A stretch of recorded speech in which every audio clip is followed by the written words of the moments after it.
Sebelum ceritanya dimulai, silahkan tulis di kolom komentar dari daerah mana saja teman-teman yang menonton cerita ini. Jangan lupa like dan subscribe agar channel ini bisa semakin berkembang dan bisa mempersembahkan cerita yang lebih menarik lagi. Langit sore berwarna jingga pucat saat Laila menyirami tanaman melati di halaman depan rumahnya. Aroma wangi bunga yang basah oleh air memberinya sedikit ketenangan di tengah riuh pikirannya. Ketenangan itu adalah barang langka baginya, sebuah kemewahan yang seringkali direnggut oleh satu panggilan telepon atau satu kunjungan tak terduga. Sudah 3 tahun ia menikah dengan Bagus, dan selama 3 tahun itu pula, ia merasa seperti berjalan di atas hamparan duri tipis setiap kali berhadapan dengan Ibu Heni, mertuanya. Hubungan mereka tidak pernah hangat. Bagi Ibu Heni, Laila adalah menantu yang salah dalam segala hal. Salah karena berasal dari keluarga pengusaha yang dianggapnya sombong, bukan priai terpandang. Salah karena tidak cukup pandai memasak gudeg khas Jogja, seperti yang biasa ia buat. Salah karena cara bicaranya terlalu lugas. Tidak seperti perempuan Jawa yang seharusnya lemah lembut dan penuh basa-basi. Laila menghela napas panjang, mematikan selang air. Ia teringat percakapan telepon kemarin pagi. Ia hanya bertanya kabar, tetapi jawaban yang diterima adalah rentetan keluhan yang berujung pada sindiran pedas. Kabarku baik. Kalau tidak memikirkan anakku satu-satunya harus makan masakanmu yang hambar itu setiap hari, ujar Ibu Heni dari seberang telepon. Laila hanya bisa diam, menelan ludah yang terasa pahit. Bagus selalu menenangkannya, berkata bahwa ibunya memang seperti itu, wataknya keras tapi hatinya baik. Namun, Laila tidak pernah menemukan sisi baik itu. Yang ia temukan hanyalah tatapan mata yang tajam menghakimi dan kata-kata yang lebih tajam dari sembilu. Hartanya, yang seharusnya menjadi penopang hidup mereka, justru menjadi bahan hinaan. Ibu Heni sering berkata, untung kamu kaya, jadi Bagus tidak perlu kerja terlalu keras. Tapi perempuan itu kodratnya di dapur, bukan mengandalkan uang orang tua. Sebuah ironi yang menyakitkan, karena Laila tidak pernah berhenti mencoba menjadi istri yang baik. Ia belajar memasak, membersihkan rumah tanpa bantuan asisten rumah tangga, dan selalu berusaha menuruti apapun kemauan mertuanya. Namun usahanya selalu menjadi debu di mata Ibu Heni. Suara deru motor matik yang berhenti tepat di depan gerbang rumahnya membuyarkan lamunannya. Jantung Laila berdebar sedikit lebih kencang. Ia kenal suara motor itu. Itu adalah motor Ibu Heni. Untuk apa mertuanya datang sore-sore begini tanpa memberitahunya terlebih dahulu? Biasanya, kedatangannya selalu disertai dengan kritik yang sudah disiapkan. Laila cepat-cepat mengeringkan tangannya pada celemek yang ia kenakan dan berjalan membuka gerbang. Benar saja, Ibu Heni berdiri di sana dengan helm yang masih terpasang di kepala. Namun, ada yang aneh. Sangat aneh. Di wajahnya, tersungging seulas senyum. Senyum yang kaku dan dipaksakan, tetapi tetap saja sebuah senyum. Sesuatu yang belum pernah Laila lihat ditujukan kepadanya. Assalamualaikum, enduk, sapa Ibu Heni, suaranya terdengar lebih ramah dari biasanya. Ia menyodorkan sebuah kotak kue berukuran besar yang diikat dengan pita satin berwarna hijau. Waalaikumsalam, Bu. Mari, silakan masuk, jawab Laila, berusaha menyembunyikan keterkejutannya. Ia menerima kotak itu dengan kedua tangan. Terasa berat dan menebarkan aroma pandan yang manis. Wah, apa ini, Bu? Repot-repot sekali. Ibu Heni berjalan masuk, matanya memindai setiap sudut teras rumah Laila, seolah mencari-cari kekurangan. Tidak repot. Tadi Ibu kebetulan lewat toko kue langganan. Ibu ingat kamu suka sekali bolu pandan, jadi sekalian Ibu belikan. Laila mempersilakan mertuanya duduk di kursi teras. Penjelasan itu terdengar masuk akal, tetapi tidak terasa benar. Ibu Heni bukan tipe orang yang akan, kebetulan ingat, kesukaan menantunya. Jangankan kesukaan, ulang tahun Laila saja tidak pernah ia ingat. Laila masuk ke dalam untuk membuatkan teh, dan ketika kembali, ia melihat Ibu Heni masih duduk dengan postur kaku, senyumnya belum juga luntur. Laila meletakkan cangkir teh di atas meja. Silakan diminum, Bu, katanya lembut. Ibu Heni mengangguk. Matanya tidak menatap Laila, melainkan tertuju pada kotak kue yang tergeletak di antara mereka. Itu bolu pandan yang paling enak di kota ini, enduk. Istimewa. Ibu pesan khusus yang pakai mentega Wisman, bukan margarin biasa. Laila ikut tersenyum, meski hatinya dipenuhi curiga. Terima kasih banyak, Bu. Ibu baik sekali. Sudah kewajiban orang tua untuk memperhatikan anaknya, balas Ibu Heni, terdengar seperti kalimat yang sudah dihafal. Kamu itu kelihatannya kurusan. Pasti capek mengurus rumah dan Bagus. Makanlah yang banyak. Kue itu untukmu, untuk memanjakan dirimu sendiri. Percakapan terasa canggung. Laila mencoba membahas hal lain, seperti cuaca atau tanaman, tetapi Ibu Heni selalu mengembalikan pembicaraan pada kue itu. Ia menjelaskan betapa lembut teksturnya, betapa wangi aromanya, seolah sedang meyakinkan Laila untuk segera memakannya. Laila hanya mengangguk dan berterima kasih berulang kali. Hatinya bergejolak. Satu sisi dari dirinya ingin percaya bahwa ini adalah awal dari sebuah hubungan yang lebih baik, sebuah gencatan senjata. Mungkin saja mertuanya akhirnya luluh dan ingin mencoba berdamai. Namun, sisi lainnya, sisi yang telah terluka berkali-kali, berteriak waspada. Ini adalah sebuah anomali, sebuah kejanggalan yang terlalu besar untuk diabaikan. Setelah menghabiskan tehnya dalam diam, Ibu Heni bangkit berdiri. Kunjungannya terasa sangat singkat, seolah tujuannya hanya satu, mengantarkan kue itu. Saat Laila mengantarnya kembali ke gerbang, Ibu Heni menepuk pelan kotak kue yang masih dipegang Laila. Tatapan matanya berubah, senyumnya sedikit memudar, digantikan oleh ekspresi serius yang sulit diartikan. "Ingat pesanku ya, Enduk," bisiknya, suaranya rendah dan penuh penekanan. "Ini khusus untukmu. Ibu membelikannya karena kasihan melihatmu. Jadi, jangan dibagi-bagi ke siapapun. Jangan tawarkan ke tetangga, jangan kasih ke orang lain." Ia berhenti sejenak, lalu menambahkan kalimat yang membuat darah Laila berdesir. "Terutama, jangan sampai Bagus makan. Dia kan tidak boleh makan yang manis-manis, nanti batuk. Kue ini hanya untukmu seorang. Habiskan sendiri, ya?" Setelah mengucapkan kalimat itu, Ibu Heni segera menyalakan motornya dan pergi, meninggalkan Laila yang berdiri mematung di depan gerbang. Angin sore meniup helai rambutnya, tetapi ia tidak merasakannya. Pikirannya terkunci pada kalimat terakhir mertuanya. Bukan sebuah nasihat, melainkan sebuah perintah. Bukan sebuah perhatian, melainkan sebuah peringatan. Laila memeluk kotak kue itu erat-erat. Aroma pandan yang tadinya terasa manis dan menggugah selera, kini terasa aneh, hampir seperti bau ancaman. Ia masuk ke dalam rumah dan meletakkan kotak itu di atas meja makan. Rumahnya yang luas tiba-tiba terasa sempit dan menyesakan. Ia menatap kotak hijau itu seolah benda itu adalah sebuah teka-teki berbahaya. Manis yang dibawa mertuanya sore ini terasa lebih pahit dari hinaan yang paling kejam sekalipun. "Halo? Iya, Pak. Apa? Mendadak sekali? Harus berangkat malam ini juga." Suara Bagus terdengar tegang.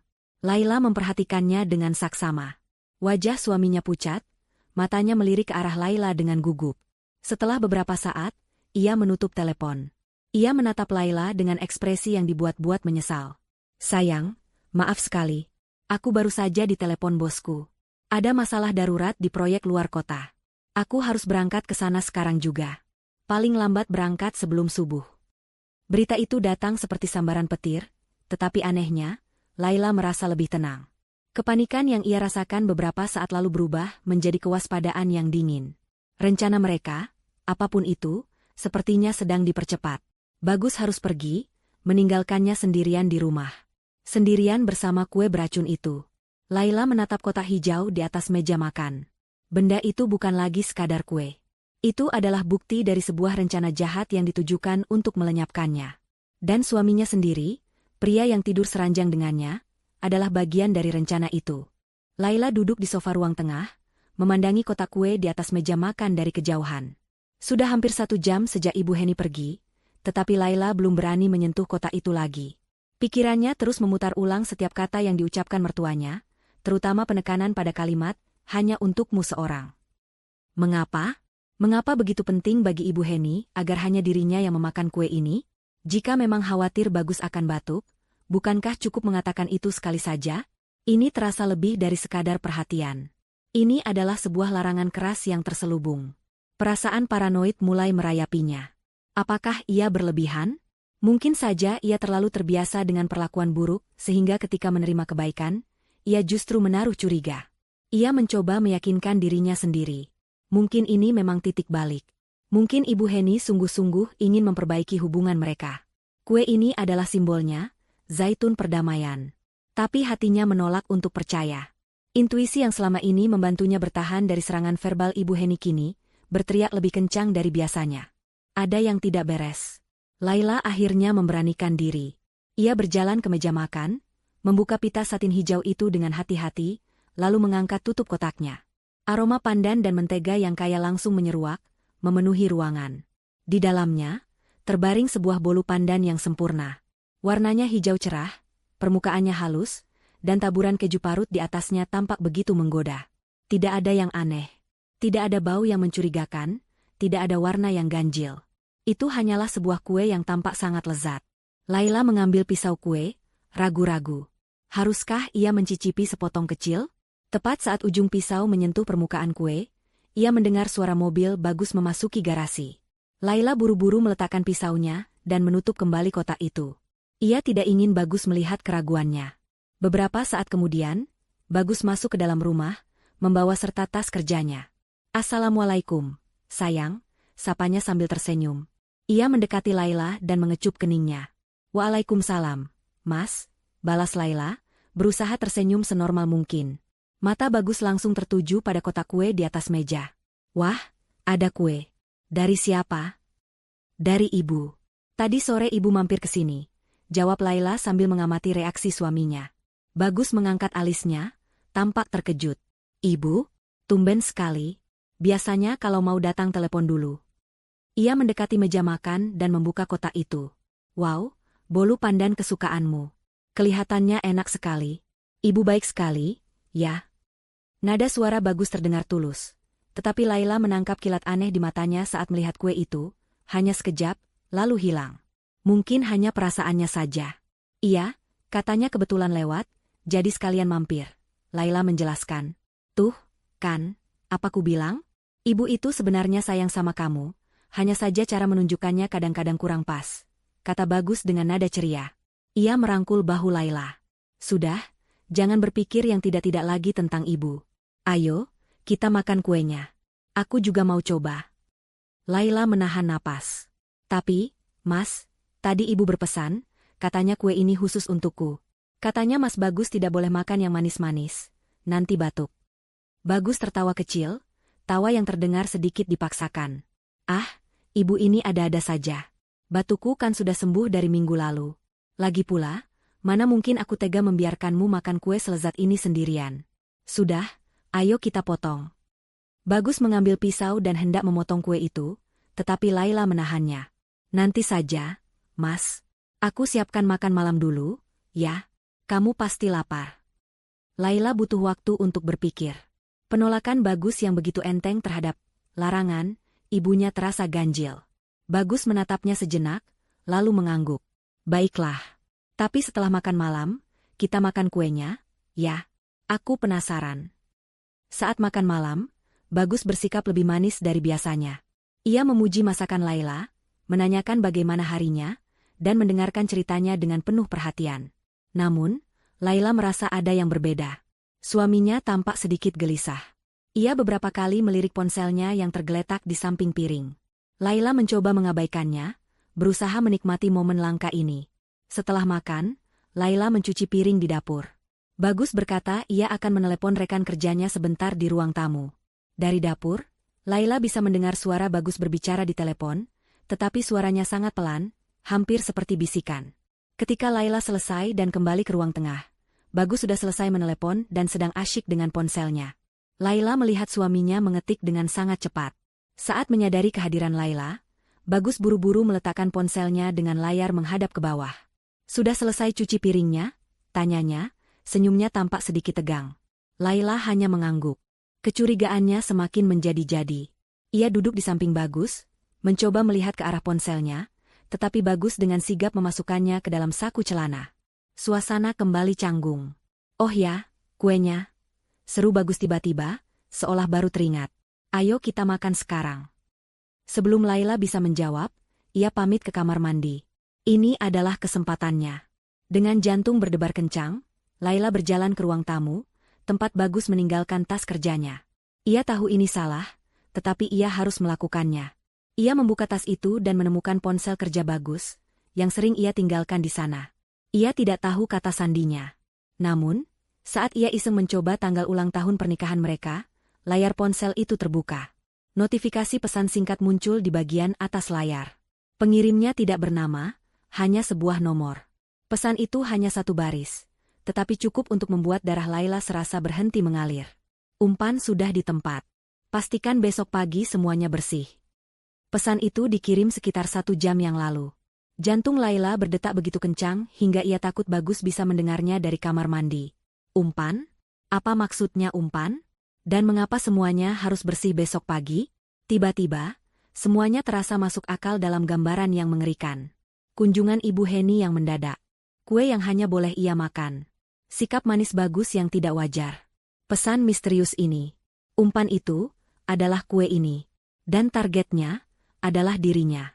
Tepat saat itu, ponsel pribadi Bagus yang ada di sakunya berdering kencang, memecah keheningan malam. Laila cepat-cepat meletakkan kembali ponsel kerja itu ke dalam tas dan bergegas kembali ke sofa. Bagus keluar dari kamar mandi dengan raut wajah panik saat mendengar dering ponselnya. Ia mengangkat telepon itu dengan tergesa-gesa. Halo? Iya, Pak. Apa? Mendadak sekali? Harus berangkat malam ini juga. Suara Bagus terdengar tegang. Laila memperhatikannya dengan saksama. Wajah suaminya pucat, matanya melirik ke arah Laila dengan gugup. Setelah beberapa saat, ia menutup telepon. Ia menatap Laila dengan ekspresi yang dibuat-buat menyesal. Sayang, maaf sekali. Aku baru saja ditelepon bosku. Ada masalah darurat di proyek luar kota. Aku harus berangkat ke sana sekarang juga. Paling lambat berangkat sebelum subuh. Berita itu datang seperti sambaran petir, tetapi anehnya, Laila merasa lebih tenang. Kepanikan yang ia rasakan beberapa saat lalu berubah menjadi kewaspadaan yang dingin. Rencana mereka, apapun itu, sepertinya sedang dipercepat. Bagus harus pergi, meninggalkannya sendirian di rumah. Sendirian bersama kue beracun itu. Laila menatap kotak hijau di atas meja makan. Benda itu bukan lagi sekadar kue. Itu adalah bukti dari sebuah rencana jahat yang ditujukan untuk melenyapkannya. Dan suaminya sendiri, pria yang tidur seranjang dengannya, adalah bagian dari rencana itu. Dunia Laila terasa miring. Pengumuman mendadak dari Bagus tentang perjalanan dinasnya terasa seperti babak baru dalam sebuah sandiwara mengerikan yang tidak ia tulis naskahnya. Ia harus berakting, dan ia harus melakukannya dengan sempurna. Nyawanya bergantung pada hal itu. Ia menekan dalam-dalam gelombang rasa mual yang naik dari perutnya, memasang ekspresi kecewa yang wajar dari seorang istri. Mendadak sekali. Mas? Proyek yang mana? Kenapa harus berangkat sekarang juga? Tanyanya, suaranya dibuat sedikit serak seolah menahan tangis. Bagus, yang sibuk membuka lemari dan mengeluarkan kemeja secara acak, tampaknya membeli aktingnya. Ia menatap Laila dengan tatapan yang dirancangnya agar terlihat penuh sesal. Proyek di Cilacap. Sayang. Ada masalah dengan pasokan material. Kalau tidak segera diurus, bisa rugi besar. Maafkan aku, ya. Aku juga kaget. Tadi Pak Direktur sendiri yang menelepon. Setiap kata yang keluar dari mulut Bagus terdengar seperti kebohongan yang licin. Laila tahu tidak ada proyek darurat. Yang ada hanyalah sebuah rencana darurat untuk menyingkir dari rumah, untuk menciptakan alibi yang kokoh.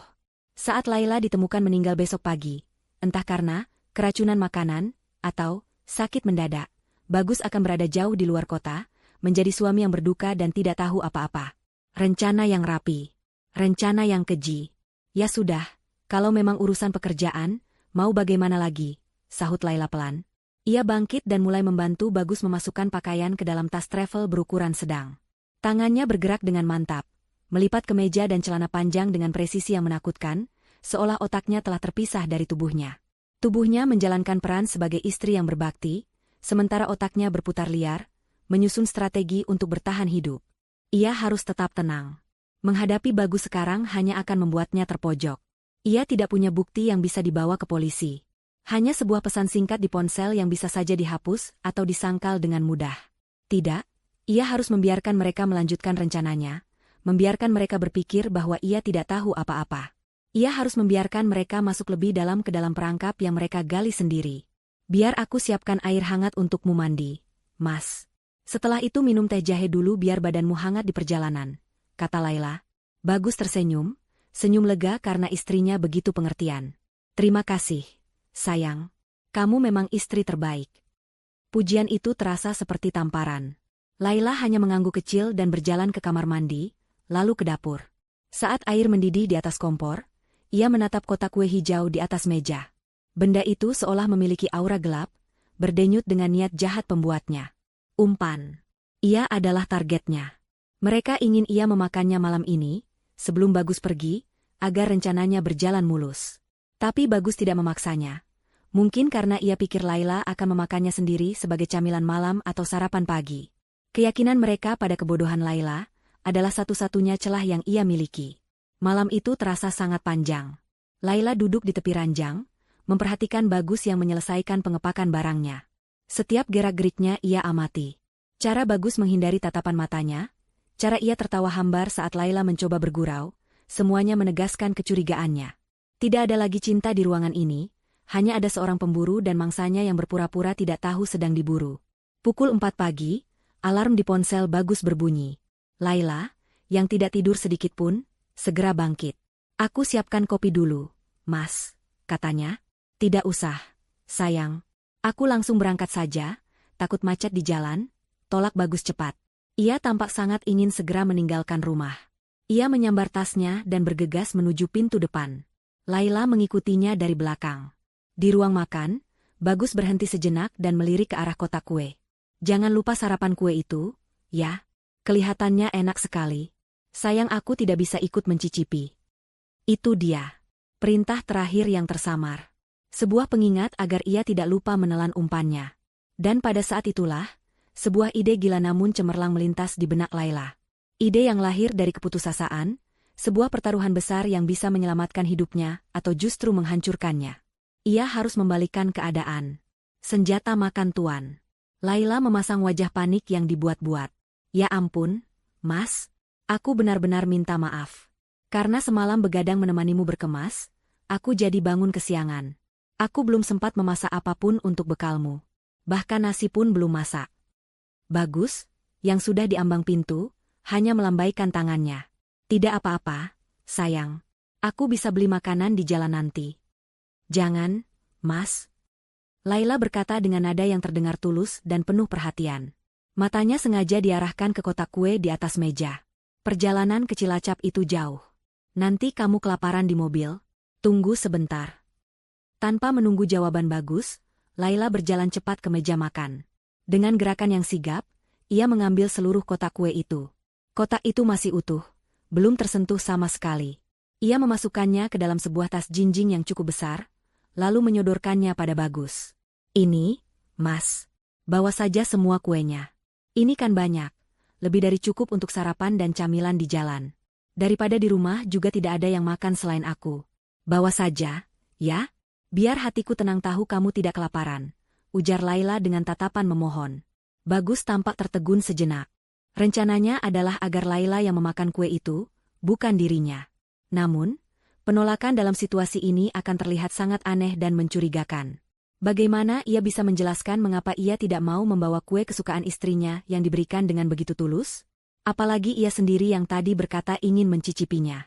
Dari sudut pandang Bagus, Laila hanyalah seorang istri naif yang perhatian. Tidak ada alasan untuk curiga. Lagi pula, ia tidak perlu memakannya. Ia bisa membuangnya di jalan nanti. Keraguan di wajahnya hanya berlangsung sesaat. Terjebak oleh sandiwaranya sendiri, Bagus akhirnya mengangguk dan mengambil tas jinjing berisi kue itu. "Baiklah, sayang. Terima kasih banyak, ya. Kamu perhatian sekali." Ia menarik Laila ke dalam pelukannya. Pelukan itu terasa dingin, kulitnya seperti es. Ia mengecup kening Laila, sebuah kecupan yang tidak terasa apa-apa. "Aku berangkat dulu, ya. Jaga diri baik-baik di rumah. Nanti aku telepon kalau sudah sampai." "Hati-hati di jalan, Mas," bisik Laila, suaranya bergetar karena campuran antara ketakutan dan kelegaan yang luar biasa. Laila berdiri di ambang pintu, melambaikan tangan saat mobil Bagus perlahan keluar dari garasi dan menghilang di tikungan jalan yang masih gelap. Begitu mobil itu lenyap dari pandangan, kekuatan di kedua kaki Laila seolah ikut lenyap. Ia bersandar di kusen pintu, tubuhnya gemetar hebat. Ia berhasil. Ia berhasil membalikan senjata itu kepada pemiliknya. Umpan itu kini berada di tangan sang pemburu. Ia masuk ke dalam rumah dan mengunci pintu. Keheningan yang menyergap terasa memekakkan telinga. Rumah yang selama ini menjadi tempatnya bernaung, tadi malam terasa seperti kandang jebakan. Dan kini, rumah itu menjadi saksi bisu dari pertaruhan hidup dan mati yang baru saja ia lakukan. Laila berjalan ke dapur, menuangkan segelas air putih dengan tangan yang masih gemetar. Ia tidak tahu apa yang akan terjadi selanjutnya. Apakah Bagus akan memakan kue itu? Ataukah ia akan membuangnya? Lalu apa rencana Ibu Heni selanjutnya? Kapan ia akan datang untuk memeriksa hasil karyanya? Yang bisa Laila lakukan sekarang hanyalah menunggu. Menunggu fajar menyingsing, dan menunggu babak selanjutnya dari drama mengerikan ini dimulai. Jam di dinding menunjukkan pukul 8 pagi. 3 jam telah berlalu sejak kepergian Bagus. Bagi Laila, 3 jam itu terasa seperti 3 dekade. Setiap detik merayap dengan lambat, dipenuhi oleh debaran jantungnya yang tak beraturan. Ia tidak bisa duduk diam. Ia berjalan mondar-mandir dari ruang tamu ke dapur, sesekali mengintip dari balik tirai jendela, seolah mengharapkan sesuatu terjadi. Namun jalanan di depan rumahnya sepi. Tidak ada tanda-tanda kedatangan mertuanya.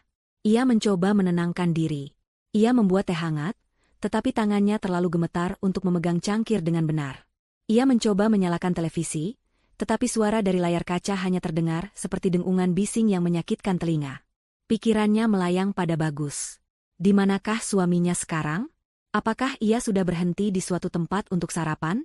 Apakah ia sudah membuka kotak hijau pembawa maut itu? Laila merasakan campuran emosi yang aneh. Ada rasa takut akan apa yang mungkin terjadi pada Bagus, sisa-sisa dari perasaan yang pernah ia miliki untuk pria itu. Namun, di atas segalanya, ada insting bertahan hidup yang dingin dan kuat. Ini bukan lagi tentang pernikahan atau cinta. Ini tentang nyawanya. Tepat saat ia sedang melamun di depan jendela, suara drum motor matic yang sangat ia kenal terdengar mendekat dan berhenti di depan gerbang. Jantung Laila serasa berhenti berdetak. Itu dia. Ibu Heni telah datang. Sesuai perkiraannya, mertuanya datang untuk memastikan rencananya berhasil. Laila menarik napas dalam-dalam, mengembuskannya perlahan, dan memaksa otot-otot wajahnya untuk serileks mungkin. Pertunjukan harus dilanjutkan. Bel rumah berbunyi, sekali, lalu 2 kali, bunyinya terdengar tidak sabar. Laila berjalan ke pintu dengan langkah yang dibuatnya sedikit lambat dan malas, seolah ia baru saja bangun tidur. Saat ia membuka pintu, ia melihat Ibu Heni berdiri di sana. Mertuanya itu mengenakan gamis berwarna cerah dan kerudung baru, seolah sedang merayakan sesuatu. Dan di wajahnya, terpampang ekspresi yang selama ini Laila tunggu-tunggu. Senyum kemenangan yang angkuh, yang coba ia tutupi dengan topeng keprihatinan palsu. "Assalamualaikum, Enduk. Kok baru buka pintu? Kamu tidak apa-apa, kan?" Sapa Ibu Heni, matanya menelusuri wajah Laila, mencari tanda-tanda pucat atau sakit. "Waalaikumsalam, Bu. Maaf, Laila tadi di belakang," jawab Laila dengan suara pelan. Ia sengaja membuat dirinya terlihat sedikit lesu. "Mari, Bu, masuk." Ibu Heni melangkah masuk, tatapannya menyapu seisi rumah yang sepi. "Bagus mana? Belum bangun?" "Mas Bagus tidak ada, Bu. Dia berangkat keluar kota tadi sebelum subuh. Ada urusan pekerjaan mendadak," jelas Laila. Ekspresi Ibu Heni berubah seketika. Ada kilat kepuasan yang begitu jelas di matanya. Bagus sudah pergi. Itu artinya, Laila sendirian di rumah. Sempurna. Sesuai rencana. Topeng keprihatinannya kembali terpasang. "Loh, kasihan sekali kamu ditinggal sendirian. Lalu kamu sudah sarapan? Bagaimana kuenya?" Ini dia pertanyaan yang ditunggu Laila. Ia menatap mertuanya dengan tatapan polos, seolah tidak mengerti arah pembicaraan itu. "Oh, kue dari ibu," katanya dengan nada ringan dan santai. "Terima kasih banyak ya, Bu, kelihatannya enak sekali." Tapi Laila belum sempat mencicipinya. Senyum di wajah Ibu Heni sedikit goyah. "Loh, kenapa belum dimakan?" Laila melanjutkan kalimatnya, setiap kata diucapkan dengan hati-hati, dengan nada tanpa dosa. "Tadi pagi itu, Mas Bagus kan berangkatnya buru-buru sekali. Laila bangun kesiangan, jadi belum sempat masak apa-apa untuk bekalnya. Kasihan sekali lihat wajahnya lelah. Jadi, supaya dia tidak kelaparan di jalan, kue dari Ibu Laila bekalkan semua untuk dia." Laila masukkan sekotak-kotaknya ke dalam tasnya. Biar bisa buat sarapan sekaligus camilan di mobil. Hening. Keheningan yang terjadi setelah kalimat itu terasa begitu berat, begitu padat hingga Laila merasa bisa menyentuhnya. Ia melihat perubahan itu terjadi di depan matanya. Transformasi yang mengerikan. Warna di wajah Ibu Heni surut seperti air laut yang ditarik ombak tsunami, meninggalkan hamparan pucat pasi seperti mayat. Senyumnya yang dipaksakan membeku, lalu luruh, digantikan oleh ekspresi horor yang tak terlukiskan. Matanya yang biasanya tajam dan penuh cemoohan, kini membelalak lebar, dipenuhi kengerian dan ketidakpercayaan mutlak. Rahangnya jatuh terbuka. Untuk beberapa detik, Ibu Heni hanya berdiri mematung, seolah kata-kata Laila adalah mantra sihir yang mengubahnya menjadi batu. Lalu, tubuhnya mulai bergetar. Apa? Bisiknya, suaranya pecah dan bergetar. Kamu bilang apa tadi? Laila mengulanginya, kali ini dengan nada yang dibuat sedikit bingung oleh reaksi mertuanya. Kuenya Laila kasih ke Mas Bagus. Bu, memangnya kenapa? Pertanyaan itu seperti tombol yang meledakkan bendungan kepanikan di dalam diri Ibu Heni. Topengnya tidak hanya jatuh, tetapi hancur berkeping-keping. Wajah keibuannya yang palsu lenyap, digantikan oleh wajah monster yang panik. Ia menerjang maju dan mencengkeram kedua lengan Laila dengan kekuatan yang tidak disangka-sangka. Kukunya menancap di kulit Laila. Apa yang sudah kamu lakukan? Jeritnya, suaranya melengking tinggi, penuh amarah dan ketakutan. Kenapa kamu kasih kue itu ke anakku? Kenapa? Laila berpura-pura terkejut dan kesakitan. Bu, ada apa ini? Sakit, Bu. Kenapa ibu marah? Dasar perempuan bodoh. Tidak berguna. Raung Ibu Heni, air matanya mulai mengalir deras di pipinya yang pucat. Ia mengguncang-guncang tubuh Laila dengan kasar. Bukankah sudah kubilang jangan kasih ke siapapun? Kue beracun itu khusus untukmu. Hanya untukmu. Kata, racun, itu akhirnya meledak di udara, bergema di seluruh ruangan. Kata itu adalah pengakuan. Kata itu adalah bukti. Meskipun Laila sudah mengetahuinya, mendengarnya langsung dari mulut mertuanya sendiri terasa seperti hantaman palu godam di dadanya. Rencana mereka bukan hanya untuk membuatnya sakit, tetapi untuk membunuhnya. Laila terhuyung mundur, melepaskan diri dari cengkeraman Ibu Heni. Ia menatap mertuanya dengan ekspresi ngeri yang tulus. Racun? Maksud ibu, kue itu, beracun? Menyadari ia telah mengucapkan kata terlarang itu, Ibu Heni semakin panik. Logikanya hancur. Yang ada di pikirannya hanyalah nyawa putranya. Anaknya satu-satunya kini sedang berada di perjalanan, membawa bekal berisi racun mematikan yang ia siapkan sendiri. Bagus. Anakku, ia meratap histeris. Ia merogoh tasnya dengan tangan gemetar, mencari ponselnya. Ponsel itu jatuh ke lantai. Ia memungutnya dengan tergesa-gesa, jarinya yang gemetar kesulitan menekan nomor Bagus. Aku harus meneleponnya. Dia tidak boleh memakannya. Jangan dimakan. Jangan dimakan. Panggilan itu tersambung, tetapi tidak ada jawaban. Ibu Heni mencoba lagi. Gagal. Lagi. Tetap gagal. Setiap nada sambung yang tak terjawab terdengar, seperti lonceng kematian di telinganya. Ia menjerit frustrasi, melemparkan ponselnya ke sofa. Ia mondar-mandir di ruang tamu seperti binatang yang terperangkap, tangannya menjambak rambutnya sendiri, mulutnya meracaukan nama Bagus berulang kali. Di tengah kekacauan itu, di tengah ratapan histeris Ibu Heni, sebuah suara dering yang tajam memecah segalanya. Itu bukan suara ponsel Ibu Heni. Itu adalah suara ponsel Laila. Laila merogoh saku dasternya, mengeluarkan ponselnya dengan tangan yang kini benar-benar gemetar. Di layar, tertera sebuah nomor tak dikenal. Jantungnya berdebar kencang. Ia tahu panggilan apa ini. Ibu Heni berhenti meracau, matanya yang liar tertuju pada Laila. Dengan napas tertahan, Laila menggeser tombol hijau dan menempelkan ponsel itu ke telinganya. Halo, selamat pagi. Apa benar saya berbicara dengan Ibu Laila, istri dari Bapak Bagus? Suara seorang pria yang tenang dan resmi terdengar dari seberang. Iya, benar. Saya sendiri, jawab Laila, suaranya nyaris tak terdengar. Kami dari patroli jalan raya, Bu. Kami ingin menginformasikan bahwa suami Ibu, Bapak Bagus, ditemukan tidak sadarkan diri di dalam kendaraannya di tepi jalan tol. Saat ini kami sedang dalam perjalanan membawanya ke rumah sakit terdekat. Ponsel itu terasa dingin di telinga Laila, sedingin suara petugas di seberang sana yang menyampaikan berita dengan nada profesional yang datar. Setiap kata yang diucapkannya adalah paku yang menancap di peti mati pernikahan Laila. Bagus ditemukan tidak sadarkan diri. Dibawa ke rumah sakit. Kata-kata itu bergema di dalam kepalanya, tetapi anehnya, tidak ada air mata yang muncul. Rasa panik yang sempat mencengkeramnya kini telah menguap, digantikan oleh ketenangan yang ganjil dan mengerikan. Ia tahu ini akan terjadi. Ia bahkan telah mengaturnya. Di rumah sakit mana, Pak? Tanya Laila, suaranya terdengar stabil, jauh lebih stabil daripada yang ia duga. Rumah sakit Amanah Medika, Bu. Itu yang terdekat dari lokasi di kilometer 97, jawab petugas itu. Baik, Pak. Terima kasih informasinya. Saya akan segera ke sana. Laila menutup telepon. Keheningan di ruang tamu terasa pekat. Ibu Heni, yang tadinya meracau histeris, kini terdiam. Wajahnya yang basah oleh air mata menatap Laila dengan tatapan kosong. Berita dari telepon itu adalah konfirmasi dari kengerian yang baru saja ia sadari.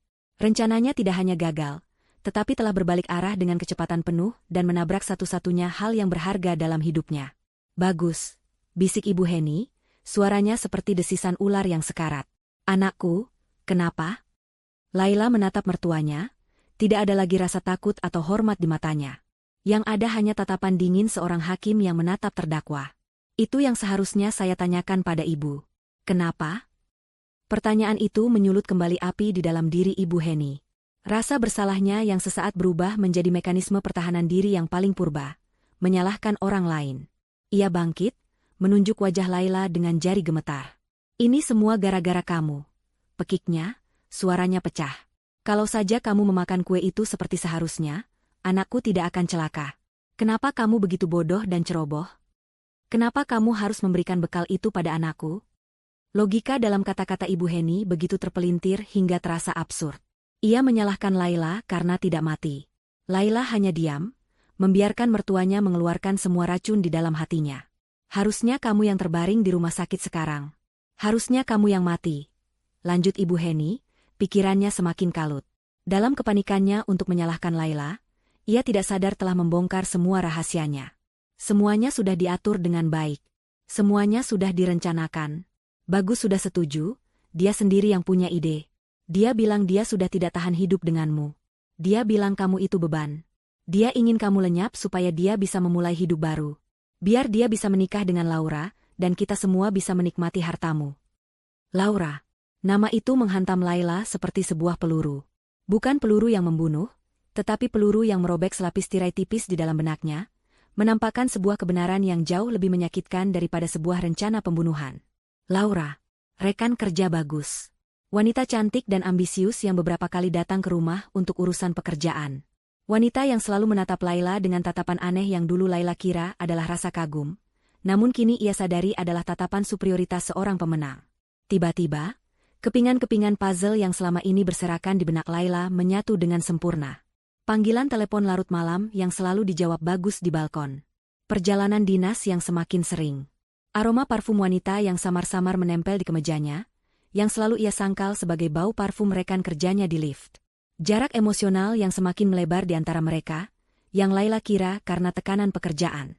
Semuanya adalah kebohongan. Pernikahannya adalah sebuah panggung sandiwara besar, dan ia adalah satu-satunya penonton yang tidak tahu bahwa semua aktornya menginginkan ia mati. Pengkhianatan itu terasa ganda. Ibu Heni ingin melenyapkannya demi harta.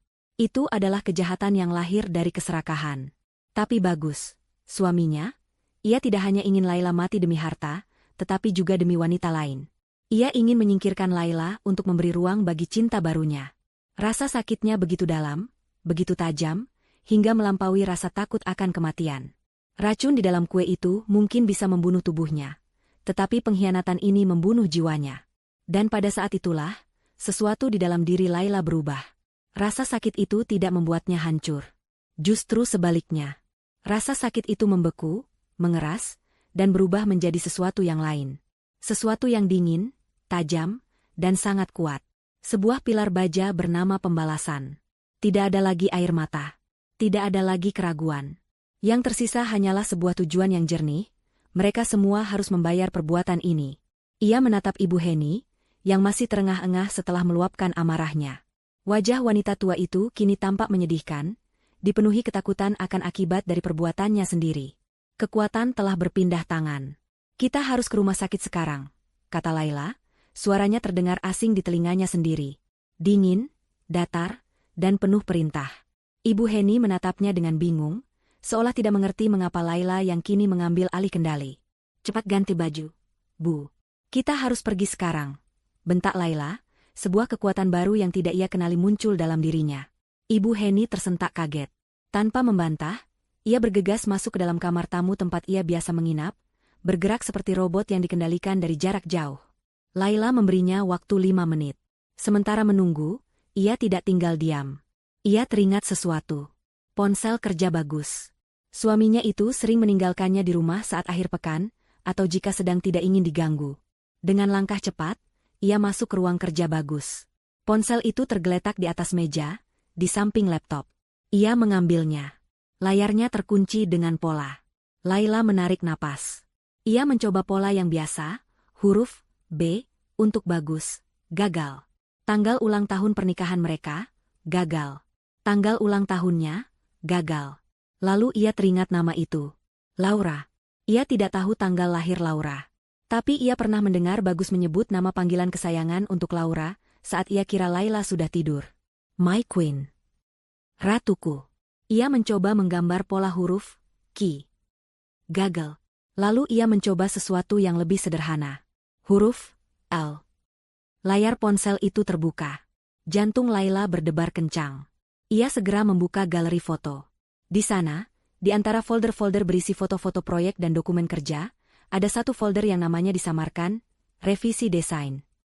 Hatinya mengatakan disitulah letaknya. Ia membukanya. Di dalamnya tidak ada gambar desain bangunan. Yang ada adalah puluhan foto Bagus dan Laura.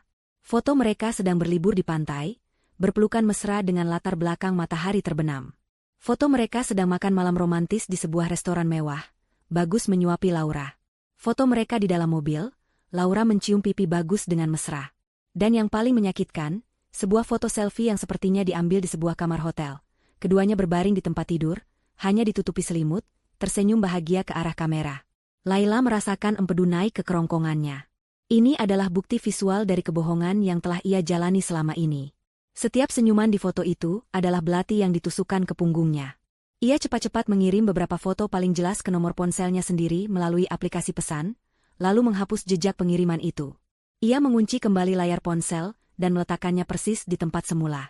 Enduk. Ibu sudah siap, teriak Ibu Heni dari luar. Laila menarik napas dalam-dalam, menekan kembali gelombang emosi yang membakar. Ia berjalan keluar dari ruang kerja, wajahnya kembali tenang dan dingin. Ia kini memiliki senjata.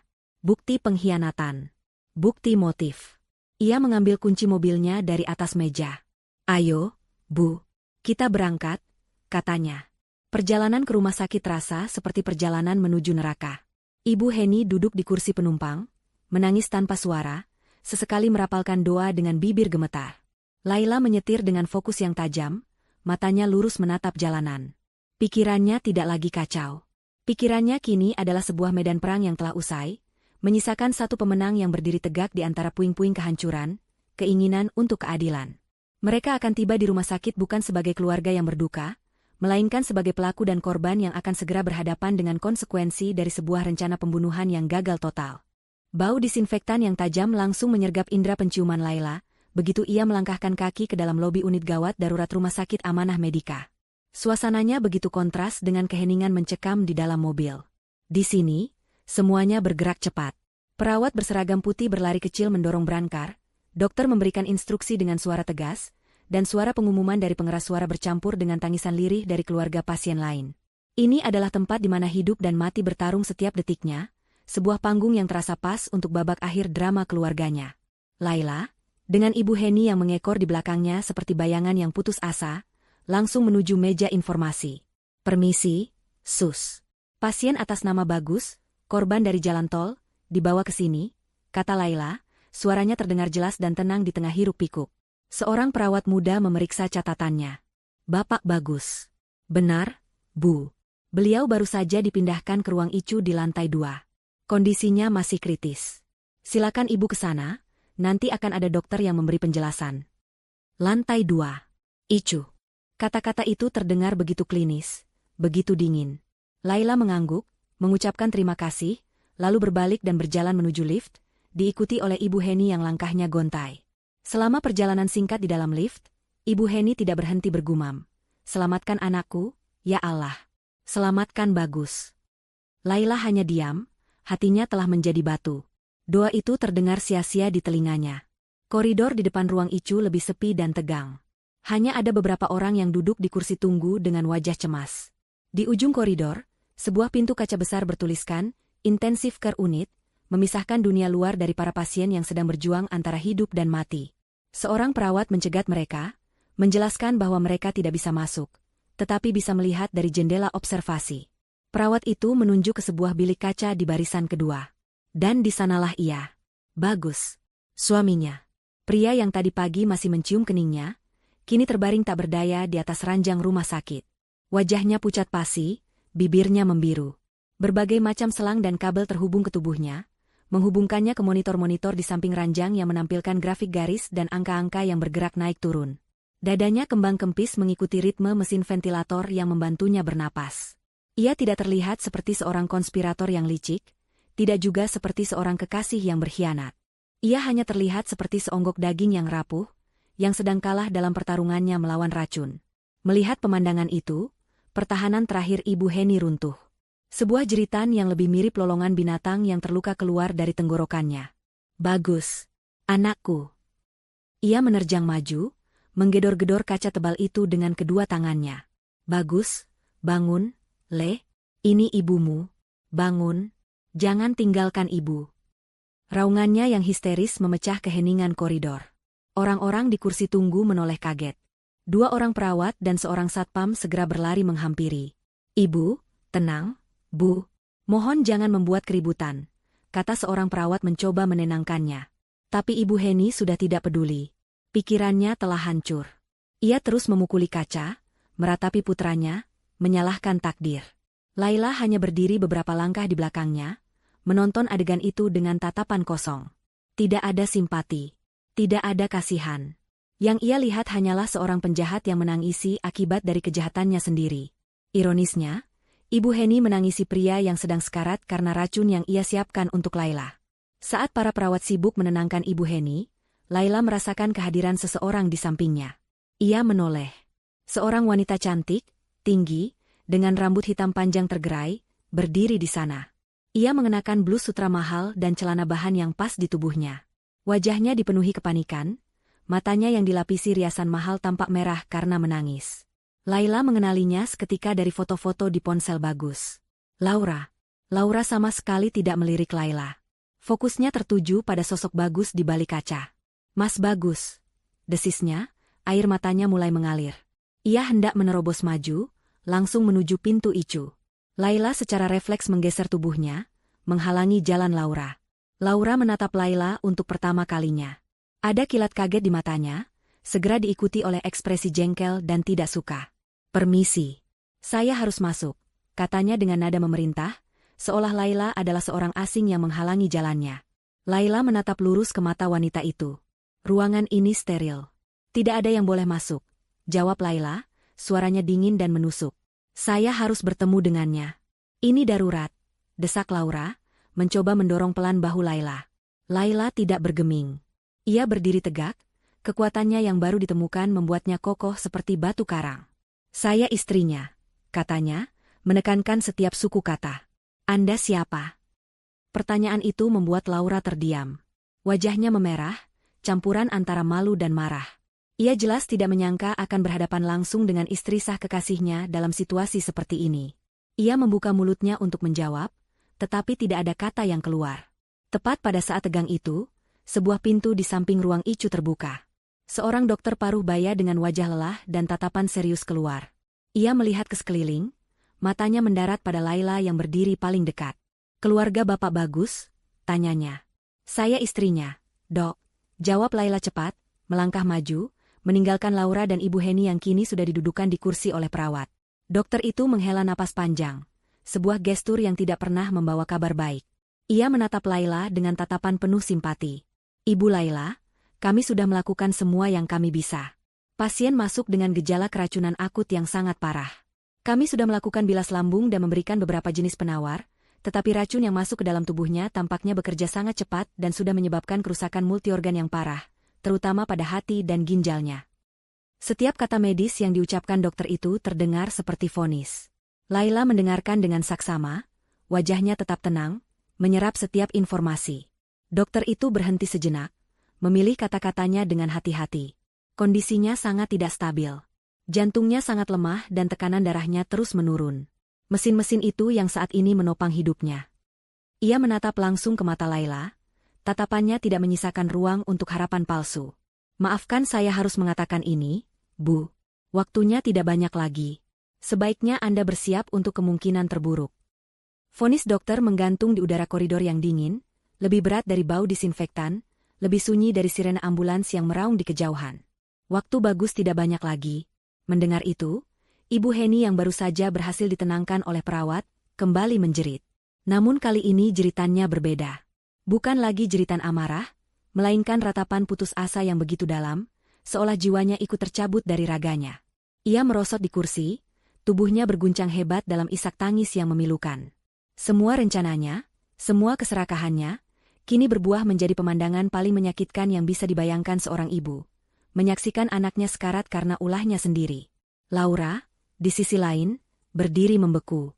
Wajahnya yang tadi memerah karena amarah kini pucat pasi. Mimpi-mimpinya tentang rumah mewah, mobil baru, dan kehidupan glamor bersama Bagus, semuanya menguap dalam sekejap. Pria yang menjadi tiket emasnya kini terbaring di ambang kematian, dan ia terjebak di rumah sakit bersama istri sah dan ibu dari kekasihnya. Kepanikannya mulai terlihat jelas. Ia melirik ke kiri dan ke kanan, seperti pencuri yang mencari jalan keluar. Di tengah kehancuran dua wanita itu, Laila tetap berdiri tegak. Kabar dari dokter tidak mengejutkannya. Itu adalah kesimpulan logis dari rangkaian peristiwa yang terjadi. Tidak ada duka di hatinya. Rasa sakit karena pengkhianatan telah membakar habis semua sisa cinta yang pernah ia miliki untuk Bagus. Yang ada hanyalah sebuah ketenangan yang dingin dan fokus yang tajam. Pertunjukan belum berakhir. Ia butuh satu bukti terakhir. Sebuah mahkota untuk tumpukan bukti yang sudah ia kumpulkan. Seorang perawat mendekati mereka. Dokter mengizinkan satu orang dari keluarga untuk masuk ke dalam, untuk mendampingi pasien di saat-saat terakhirnya. Mata perawat itu tertuju pada Laila. Sebagai istri yang sah, itu adalah haknya. Sebelum Laura atau Ibu Heni sempat bereaksi, Laila mengangguk. Saya akan masuk.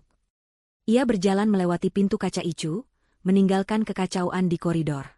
Di dalam, suasana begitu steril dan hening, hanya diramaikan oleh bunyi ritmis dari mesin-mesin yang menopang hidup Bagus. Ia berdiri di samping ranjang. Dari dekat, kondisi Bagus terlihat jauh lebih parah. Kulitnya dingin dan lembab, dan ada jejak kesakitan yang membeku di wajahnya yang tak sadarkan diri.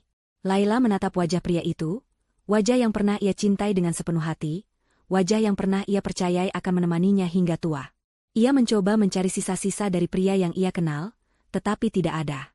Yang terbaring di hadapannya adalah orang asing, seorang pria serakah dan lemah yang rela membunuh istrinya demi uang dan wanita lain. Kau yang memilih jalan ini, Mas, bisik Laila, suaranya nyaris tak terdengar. Kau yang menabur angin, dan sekarang kau harus menuai badainya. Ia tidak mengulurkan tangan untuk menyentuhnya. Ia tidak menangis. Ia hanya berdiri di sana, menjadi saksi bisu dari akhir sebuah kehidupan yang penuh dengan kebohongan. Ini adalah momen penutupannya. Momen di mana ia secara resmi melepaskan masa lalunya dan semua ilusi yang menyertainya. Setelah beberapa menit, ia berbalik dan berjalan keluar, hatinya terasa ringan untuk pertama kalinya dalam waktu yang sangat lama. Saat ia keluar, ia melihat Ibu Heni dan Laura sedang terlibat dalam perdebatan sengit dengan suara berbisik. Amarah dan ketakutan membuat mereka saling menyerang. Ini semua salahmu, desis Laura, menuding Ibu Heni. Rencanamu bodoh. Kenapa harus pakai racun? Kenapa tidak cara lain yang lebih bersih? Jaga mulutmu, balas Ibu Heni sengit. Kamu yang terus-menerus mendesak Bagus. Kamu yang meracuni pikirannya dengan janji-janji manismu. Perempuan ular. Pertengkaran mereka adalah musik di telinga Laila. Mereka saling menyalahkan, tanpa sadar semakin mengikat simpul di leher mereka sendiri. Tepat pada saat itu, seorang perawat lain datang menghampiri Laila, membawa sebuah nampan kecil berisi barang-barang pribadi Bagus yang ditemukan di mobilnya. Dompet, kunci mobil, dan sebuah ponsel. Ponsel utamanya. Ini milik Bapak Bagus, Bu. Silakan disimpan, kata perawat itu dengan sopan. Terima kasih, Sus, jawab Laila. Ia mengambil barang-barang itu. Ponsel di tangannya terasa berat, bukan karena bobot fisiknya, tetapi karena rahasia yang terkandung di dalamnya. Ini dia, mahkota itu.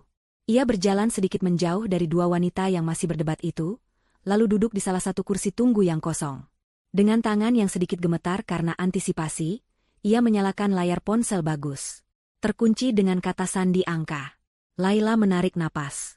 Ia mencoba kombinasi yang paling umum, tanggal lahir Bagus. Gagal. Tanggal lahirnya. Gagal. Lalu ia mencoba tanggal ulang tahun pernikahan mereka. Layar ponsel itu terbuka. Ironis sekali, pria itu mengunci rahasia pengkhianatannya dengan simbol persatuan mereka. Laila tidak membuang waktu. Ia langsung membuka aplikasi pesan. Dan di sana, di bagian paling atas, ada sebuah grup percakapan dengan nama yang dibuat biasa saja. Keluarga bahagia. Anggotanya hanya 3 orang. Bagus, Ibu, nomor Ibu Heni, dan Laura My Queen. Jantung Laila berdebar kencang. Ia membuka grup itu. Riwayat percakapan mereka selama seminggu terakhir adalah sebuah naskah kejahatan yang paling mengerikan. Laila menggulir ke atas, matanya memindai setiap baris kalimat dengan cepat. Ibu Heni, sudah Ibu siapkan bolu pandan kesukaannya. Dosisnya pas, kata orang itu cukup untuk membuat kuda tertidur selamanya. Bagus, bagus, Bu. Besok sore Ibu antarkan saja ke rumah. Aku akan pastikan dia ada di rumah sendirian. Laura, cepat selesaikan ya, sayang. Aku sudah tidak sabar kita memulai hidup baru. Aku sudah melihat-lihat desain interior untuk rumah baru kita. Bagus, sabar, cantik. Sedikit lagi. Setelah semuanya beres, warisan dan uang asuransinya lebih dari cukup untuk melunasi semua hutang kita dan membeli rumah impianmu. Kita akan liburan ke Eropa. Ibu Heni, pastikan dia makan semuanya malam itu juga. Gus, jangan sampai tersisa dan jangan sampai kamu ikut mencicipi. Ingat, itu khusus untuknya. Bagus. Tenang, Bu. Aku akan pastikan. Besok pagi, kita semua sudah bebas dari parasit itu. Laila merasa mual membaca kata demi kata. Dingin, kejam, dan penuh keserakahan. Mereka membicarakan kematiannya seolah sedang merencanakan sebuah pesta ulang tahun. Parasit. Begitulah suaminya memandangnya. Dengan jari-jari yang bergerak cepat, Laila mengambil tangkapan layar dari seluruh percakapan itu, lalu mengirimkannya ke alamat email pribadinya, dan sebagai pesan ke nomornya sendiri. Setelah memastikan semuanya terkirim, ia menghapus jejak pengiriman dari ponsel Bagus. Bukti itu kini aman di tangannya. Tak terbantahkan. Tepat saat ia memasukkan ponsel Bagus ke dalam tasnya, sebuah suara monoton yang panjang terdengar dari dalam ruang ICU. Suara mesin elektrokardiogram yang menampilkan garis lurus. Flatlin. Beberapa perawat dan dokter bergegas masuk ke dalam bilik kaca Bagus. Ibu Heni dan Laura, yang mendengar suara itu, berhenti berdebat. Wajah mereka menoleh ke arah ruangan dengan horor. Beberapa menit kemudian, dokter yang tadi keluar. Ia berjalan menghampiri Laila, wajahnya tampak muram. Ia menggelengkan kepalanya pelan. Kami sudah mencoba memacunya, tapi jantungnya tidak merespons. Maafkan kami, Bapak Bagus sudah tiada. Waktu seolah berhenti. Bagus sudah meninggal. Ratapan Ibu Heni meledak seperti bom, memenuhi seluruh koridor. Laura tersungkur lemas di kursi, wajahnya pucat tanpa darah, matanya kosong menatap ke depan. Mimpi mereka telah berakhir, berubah menjadi mimpi buruk abadi. Di tengah kekacauan itu, di tengah tangisan yang memekakan telinga dan tatapan ngeri dari orang-orang di sekitar, Laila bangkit berdiri. Ia berjalan dengan tenang ke sudut koridor yang lebih sepi, menjauh dari drama yang telah ia menangkan. Ia mengeluarkan ponselnya sendiri dari saku. Jari-jarinya menekan 3 angka dengan mantap. Panggilan itu tersambung. Selamat sore, pusat panggilan darurat, jawab sebuah suara di seberang. Laila menarik napas dalam-dalam, suaranya terdengar sangat jernih dan tenang di tengah badai emosi di sekelilingnya. Selamat sore. Saya mau melaporkan sebuah kasus percobaan pembunuhan, yang baru saja menjadi kasus pembunuhan. Keheningan yang aneh menyusul setelah Laila menutup teleponnya. Ratapan Ibu Heni telah mereda menjadi isak tangis yang parau dan tak berkesudahan. Ia duduk meringkuk di kursi, bergoyang-goyang maju mundur seperti anak kecil yang kehilangan induknya. Laura masih terpaku di tempatnya, tatapannya kosong, seolah jiwanya telah meninggalkan tubuhnya, menyisakan cangkang yang dipenuhi ketakutan. Laila hanya berdiri diam di sudut koridor, menunggu. Ia adalah mata badai, titik tenang di pusat kehancuran yang ia ciptakan untuk menegakkan keadilan. Tidak butuh waktu lama. Kurang dari 15 menit kemudian, 2 orang petugas polisi berseragam berjalan memasuki koridor ICU dengan langkah tegap dan pasti. Kehadiran mereka yang tiba-tiba dan resmi langsung menarik perhatian semua orang. Suasana duka yang tadinya menyelimuti koridor kini berganti menjadi suasana tegang yang penuh tanda tanya. Para petugas itu mendekati Laila, yang memang sudah menunggu mereka. Selamat sore, Bu. Kami dari kepolisian. Benar Ibu yang tadi melapor? Tanya salah satu petugas yang tampak lebih senior. Benar, Pak. Saya Laila, istri dari almarhum, jawab Laila, suaranya tetap tenang. Petugas itu mengangguk. Bisa ibu jelaskan apa yang terjadi? Di sanalah, di koridor rumah sakit yang steril itu, Laila membeberkan segalanya. Ia berbicara dengan runtut, jelas, dan tanpa emosi yang berlebihan. Ia menceritakan tentang perlakuan buruk mertuanya selama ini. Ia menceritakan tentang kue bolu pandan beracun yang diantarkan kemarin sore. Ia menjelaskan bagaimana ia malah memberikan kue itu sebagai bekal untuk suaminya. Ia menceritakan tentang pengakuan histeris Ibu Heni pagi tadi. Dan sebagai puncaknya, ia mengeluarkan ponselnya. Dan ini buktinya, Pak, katanya sambil menunjukkan layar ponselnya kepada petugas. Di layar itu, terpampang dengan jelas tangkapan layar dari percakapan grup keluarga bahagia. Para petugas itu membaca pesan demi pesan dengan saksama. Alis mereka bertaut, ekspresi mereka mengeras. Mereka melihat rencana pembunuhan itu tertulis hitam di atas putih. Mereka melihat motifnya, harta, hutang, dan perselingkuhan. Mereka melihat nama ketiga konspiratornya. Bukti itu begitu kuat, begitu telak, hingga tidak menyisakan ruang sedikitpun untuk keraguan. Selingkuhannya juga ada di sini, tambah Laila, matanya melirik tajam ke arah Laura yang mulai gemetar ketakutan saat melihat polisi. Dan ibu mertua saya, yang membawa racun itu, ada di sana. Setelah melihat bukti dan mendengar kesaksian Laila, petugas senior itu memberi isyarat kepada rekannya. Mereka berjalan menghampiri Ibu Heni, yang masih meratap pelan. Ibu Heni, sapa petugas itu dengan nada tegas namun tenang. Anda harus ikut kami ke kantor polisi untuk dimintai keterangan. Ibu Heni mengangkat kepalanya. Matanya yang bengkak menatap seragam polisi itu dengan bingung. Kantor polisi? Kenapa? Anak saya baru saja meninggal. Saya sedang berduka. Ini terkait dengan penyebab kematian putra Anda, Bu, kata petugas itu. Tiba-tiba, kesadaran itu menghantam Ibu Heni. Ini bukan lagi sekadar tragedi keluarga. Ini adalah investigasi kriminal. Dan ia adalah tersangka utamanya. Wajahnya berubah dari sedih menjadi panik. Ia menunjuk ke arah Laila. Dia yang membunuh anakku. Perempuan itu yang meracuni Bagus. Dia pembunuhnya. Tangkap dia. Jeritnya, mencoba membalikan keadaan. Namun, para petugas itu tidak terpengaruh. Mereka sudah melihat buktinya. Petugas yang lebih muda mengeluarkan sepasang borgol. Melihat benda logam yang dingin itu, kewarasan Ibu Heni yang sudah berada di ujung tanduk akhirnya putus. Saat borgol itu diklikkan di pergelangan tangannya, sesuatu di dalam dirinya patah. Ia berhenti menjerit. Ia berhenti menangis. Ia malah mulai tertawa. Tawa itu bukan tawa kebahagiaan. Itu adalah tawa yang melengking, kosong, dan mengerikan. Tawa orang yang telah kehilangan akal sehatnya. Tawa itu menggema di seluruh koridor, membuat bulu kuduk semua orang yang mendengarnya merinding. Hahaha. Bagus, kita berhasil, Le. Kita kaya sekarang, katanya sambil tertawa, matanya menatap kosong ke langit-langit. Kita bisa beli rumah baru. Tidak ada lagi parasit di rumah kita. Hahaha. Maafkan ibu, Le. Ibu tidak sengaja. Kue itu untuk dia, bukan untukmu. Hahaha. Ia terus tertawa dan berbicara sendiri, seolah sedang bercakap-cakap dengan arwah putranya. Pikirannya telah hancur lebur di bawah beban rasa bersalah, kegagalan, dan kengerian atas perbuatannya sendiri. Ia tidak hanya akan masuk penjara, ia telah memenjarakan dirinya sendiri di dalam neraka kegilaannya. Sementara para petugas mengamankan Ibu Heni yang sudah tidak bisa mengendalikan diri, Laura melihat kesempatannya.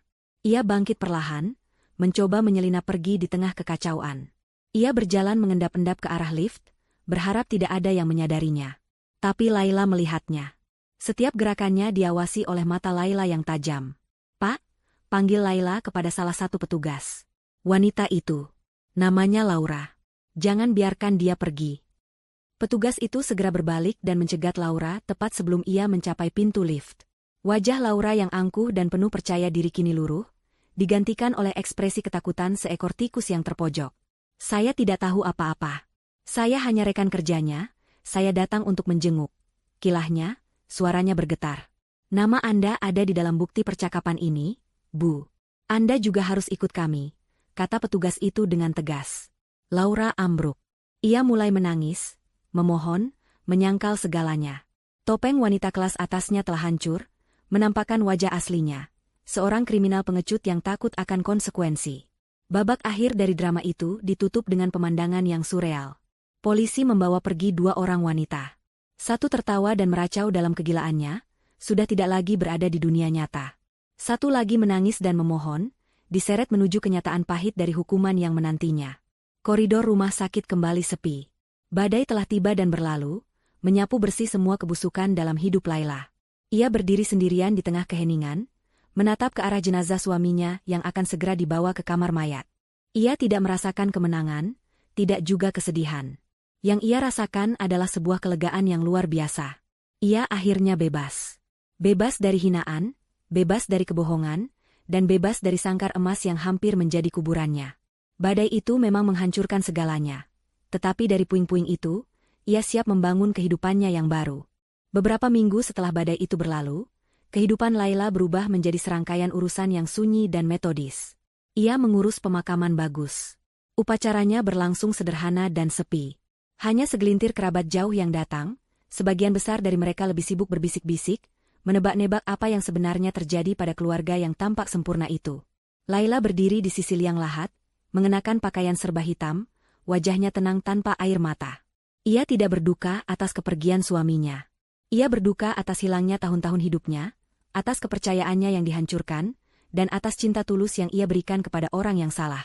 Saat gundukan tanah terakhir menutupi peti jenazah, Laila merasa seolah ia sedang mengubur masa lalunya sendiri, menutupnya rapat-rapat di bawah bumi agar tidak pernah bisa menghantuinya lagi. Setelah pemakaman, hari-harinya diisi dengan perjalanan ke kantor polisi untuk memberikan kesaksian resmi dan konsultasi panjang dengan pengacaranya, seorang pria parubaya bernama Pak Tirtayasa yang cerdas dan penuh empati. Di ruang kantor Pak Tirtayasa yang nyaman, di antara tumpukan buku-buku hukum, Laila akhirnya mengetahui gambaran utuh dari konspirasi yang hampir merenggut nyawanya. Dari penyelidikan awal pihak kepolisian dan penelusuran tim saya, ditemukan bahwa almarhum suami Anda dan ibunya berada dalam masalah keuangan yang sangat serius. Bu Laila, jelas Pak Tirtayasa sambil menunjukkan beberapa dokumen. Ternyata, di balik gaya hidupnya yang mewah dan citranya sebagai manajer proyek yang sukses, Bagus adalah seorang investor yang ceroboh. Ia terjerat dalam investasi online bodong dan kehilangan sejumlah besar uang. Untuk menutupi kerugiannya, ia meminjam dari rentenir. Di sisi lain, Ibu Heni, yang selalu tampil sebagai wanita terhormat, ternyata memiliki kebiasaan buruk berjudi dalam arisan-arisan sosialita tingkat tinggi. Hutangnya menumpuk hingga mencapai ratusan juta rupiah. Mereka berdua terperangkap dalam jaring yang mereka buat sendiri, dan mereka melihat Laila bukan sebagai menantu atau istri, melainkan sebagai jalan keluar. Harta warisan dari keluarga Laila adalah satu-satunya harapan mereka untuk lolos dari kebangkrutan dan jeratan hutang. Jadi, mereka tidak hanya ingin menyingkirkan saya, bisik Laila, sebuah pemahaman yang dingin merayapinya. Mereka membutuhkan saya mati. Tepat sekali, Bu, sahut Pak Tirtayasa dengan nada prihatin. Kematian Anda akan membuat seluruh aset Anda jatuh ke tangan suami Anda sebagai ahli waris tunggal. Termasuk polis asuransi jiwa atas nama Anda yang baru saja ditingkatkan nilainya oleh suami Anda 3 bulan yang lalu. Fakta terakhir itu adalah pukulan telak yang menyempurnakan gambaran kejahatan mereka. Semuanya telah direncanakan dengan begitu teliti. Laila merasa bergidik. Ia hidup serumah dengan predator yang sabar menunggu waktu yang tepat untuk menerkamnya. Proses hukum berjalan dengan cepat karena bukti yang ada begitu kuat. Laura, menghadapi ancaman hukuman maksimal dan ditinggalkan tanpa sekutu, memilih untuk bekerja sama dengan polisi. Dalam kesaksiannya, ia mengakui segalanya. Ia menceritakan bagaimana Bagus merayunya dengan janji-janji kehidupan mewah setelah Laila tiada. Ia mengaku ikut serta dalam perencanaan, memberinya ide-ide agar kematian Laila terlihat wajar, meskipun ia bersikeras bahwa ide menggunakan racun datang dari Ibu Heni. Pengakuannya menyegel nasibnya sendiri, tetapi juga memastikan bahwa tidak ada celah bagi siapapun untuk lolos. Atas perannya dalam konspirasi pembunuhan berencana, Laura divonis 20 tahun penjara. Wajah cantiknya yang pucat saat hakim mengetuk palu menjadi berita utama di koran lokal, sebuah pelajaran pahit tentang keserakahan. Nasib Ibu Heni jauh lebih tragis dan ironis. Setelah penangkapannya di rumah sakit, kondisi kejiwaannya terus memburuk. Ia menolak untuk berbicara, kecuali untuk memanggil-manggil nama Bagus. Ia seringkali ditemukan tertawa sendiri di dalam selnya, lalu menangis histeris tanpa sebab. Tim psikiater yang memeriksanya menyimpulkan bahwa ia menderita psikosis akut, sebuah kondisi di mana ia telah kehilangan kontak total dengan realitas. Pikirannya hancur secara permanen oleh trauma dan rasa bersalah, karena telah membunuh anaknya sendiri. Ia dinyatakan tidak layak untuk diadili di pengadilan biasa. Sebagai gantinya, pengadilan memutuskan untuk menempatkannya di sebuah rumah sakit jiwa khusus kriminal dengan keamanan maksimum, mungkin untuk sisa hidupnya. Ia tidak akan pernah merasakan jeruji besi penjara, tetapi ia dihukum untuk selamanya terkurung di dalam penjara pikirannya yang rusak, ditemani oleh arwah putra yang ia bunuh dengan tangannya sendiri. Sebuah karma yang lebih kejam dari hukuman mati sekalipun. Beberapa bulan kemudian, setelah semua proses hukum selesai, Laila melakukan satu perjalanan terakhir. Ia mengendarai mobilnya keluar kota, menuju sebuah kompleks bangunan besar yang dikelilingi tembok tinggi dan kawat berduri. Itu adalah rumah sakit jiwa tempat Ibu Heni ditahan. Laila tidak berniat untuk masuk. Ia hanya memarkir mobilnya di seberang jalan, menatap gedung kelabu itu dari kejauhan. Ia mencoba membayangkan Ibu Heni di dalam sana.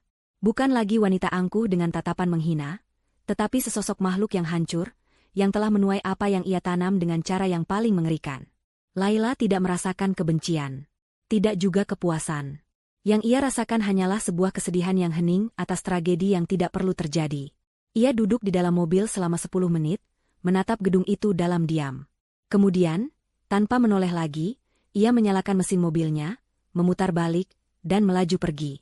Ia meninggalkan masa lalunya di sana, di balik tembok-tembok tinggi itu, terkunci bersama dengan orang-orang yang telah mencoba menghancurkannya. Perjalanannya kini adalah menuju masa depan, menuju fajar yang baru. 1,5 tahun kemudian, suara kicau burung di pagi hari menjadi alunan musik yang menyambut Laila saat ia membuka matanya. Sinar matahari keemasan menyelinap melalui celah jendela apartemennya yang luas, menerangi ruangan yang didominasi warna putih dan krem yang menenangkan. Tidak ada lagi jejak dari rumah lamanya yang suram dan penuh kenangan pahit. Ia telah menjual rumah itu beserta seluruh isinya, seolah sedang melakukan ritual pembersihan untuk menghapus semua energi negatif dari hidupnya. Kini, ia tinggal di sebuah apartemen penthouse di pusat kota, dengan pemandangan cakrawala yang membentang luas dari balkonnya. Kehidupan Laila telah berubah total. Ia tidak lagi hidup dalam bayang-bayang ketakutan atau keraguan. Tragedi yang menimpanya telah menjadi tempaan api yang mengubahnya dari sebilah logam lunak menjadi pedang yang kuat dan tajam. Ia menemukan tujuan baru dalam hidupnya. Dengan sebagian besar kekayaan yang kini sepenuhnya menjadi miliknya, ia mendirikan sebuah yayasan bernama Fajar Harapan. Yayasan itu didedikasikan untuk membantu perempuan korban kekerasan dalam rumah tangga, KDRT, dan hubungan toksik, memberikan mereka tempat berlindung yang aman, bantuan hukum, serta pelatihan keterampilan agar mereka bisa mandiri secara finansial. Pengalamannya sendiri menjadi sumber kekuatan dan inspirasi bagi puluhan wanita yang ia bantu. Ia bukan lagi hanya seorang korban, ia telah menjadi seorang penyintas dan penyelamat. Pagi itu, setelah sesi yoga singkat di balkonnya, Laila duduk sambil menikmati secangkir teh melati hangat. Ia membuka laptopnya untuk memeriksa beberapa email pekerjaan. Di antara email-email itu, ada satu dari Pak Tirtayasa. Isinya singkat, sebuah surat pemberitahuan resmi yang menyatakan bahwa proses likuidasi aset almarhum Bagus dan penyelesaian hutang piutangnya telah selesai. Semua hutang rentenir dan hutang judi Ibu Heni telah lunas dibayar dari sisa aset pribadi mereka yang tidak seberapa, dan secara hukum, tidak ada lagi 1 sen pun dari masalah keuangan mereka yang bisa mengganggunya. Semua ikatan resmi telah terputus. Laila menutup email itu dengan perasaan lega yang mendalam. Benar-benar sudah berakhir. Ia kemudian membuka sebuah portal berita online. Sebuah artikel kecil di sudut halaman menarik perhatiannya. Judulnya, Permohonan Banding Laura Adisti ditolak Mahkamah Agung. Artikel itu melaporkan bahwa upaya terakhir Laura untuk mengurangi masa hukumannya telah gagal. Ia harus menjalani sisa hukumannya selama hampir 2 dekade di balik jeruji besi. Di bawahnya, ada sebuah artikel terkait tentang kondisi fasilitas rehabilitasi mental, yang secara singkat menyebutkan bahwa seorang narapidana bernama Heni terus menunjukkan kondisi yang sama tanpa kemajuan, hidup dalam dunianya sendiri. Laila menatap artikel itu sejenak, lalu menutup laptopnya. Tidak ada lagi emosi yang tersisa saat membaca nama-nama itu. Mereka hanyalah gema dari masa lalu yang jauh, bagian dari cerita orang lain yang tidak lagi berhubungan dengannya. Ia bangkit dari kursinya dan berjalan ke tepi balkon, bersandar pada pagar kaca. Dari ketinggian itu, kota di bawahnya tampak sibuk memulai hari. Kehidupan terus berjalan. Ia teringat pada kue bolu pandan itu. Kue yang seharusnya menjadi alat kematiannya. Namun takdir bekerja dengan cara yang misterius. Racun yang seharusnya mengakhiri hidupnya justru menjadi penawar yang membebaskannya. Racun itu membunuh suaminya yang pengkhianat, menghancurkan mertuanya yang keji, dan memenjarakan selingkuhan yang serakah. Racun itu telah membersihkan hidupnya dari semua parasit yang menggerogotinya dari dalam. Ironi yang paling pahit sekaligus yang paling adil. Sambil menatap matahari yang semakin tinggi di ufuk timur, Laila tersenyum. Senyum yang tulus, tenang, dan penuh kedamaian. Senyum seorang wanita yang telah berjalan melewati lembah kematian dan keluar menjadi lebih kuat di sisi lainnya. Ia menarik napas dalam-dalam, menghirup udara pagi yang segar dan bersih. Udara kebebasan. Fajar telah menyingsing, dan hari yang baru ini adalah miliknya, sepenuhnya.